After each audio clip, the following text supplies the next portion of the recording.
Vai, vai, vai, vai, vai, vai.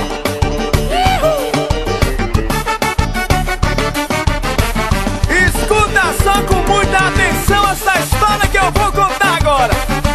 O prefeito ruim da bexiga.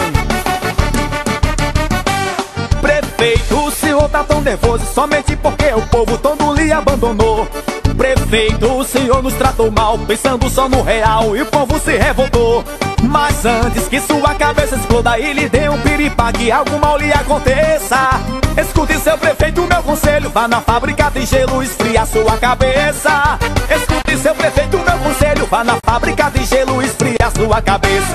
Vai lá, vai esfriar sua cabeça. Vai lá, vai esfriar sua cabeça. Vai lá, vai esfriar sua cabeça. Vai lá, vai esfriar sua cabeça. Escute seu prefeito, meu conselho, vá na fábrica de gelo, esfria sua cabeça. Escute seu prefeito, meu conselho, vá na fábrica de gelo, esfria sua cabeça. Cronodonto. Ah, seu prefeito, se tá aperreado, vale, é bem pertinho. A fábrica de gelo é bem pertinho. Prefeito, fique frio, se acalme pra antes da eleição o senhor não infartar. Cuidado, não tome tanto remédio, seu coração não aguenta, ele pode até parar. Seu prefeito, pare de dar tanto coice, coitado dos baba-ovos por causa da enxaqueca. Escute seu prefeito, meu conselho, vá na fábrica de gelo, esfria sua cabeça. Escute seu prefeito, meu conselho, vá na fábrica de gelo, esfria sua cabeça. Vai lá, vai esfriar sua cabeça.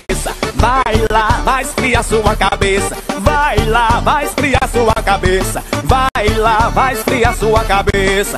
Escute seu prefeito, meu conselho, vá na fábrica de gelo, esfriar sua cabeça.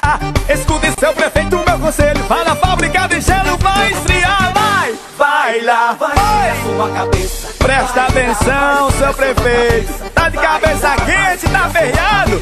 Vai esfriar a cabecinha, vai. Vai lá, vai esfriar sua cabeça. Oi! Vai esfriar sua cabeça. Vai lá, vai esfriar sua cabeça. Vai lá, vai esfriar sua cabeça. Escute seu prefeito, meu conselho, vá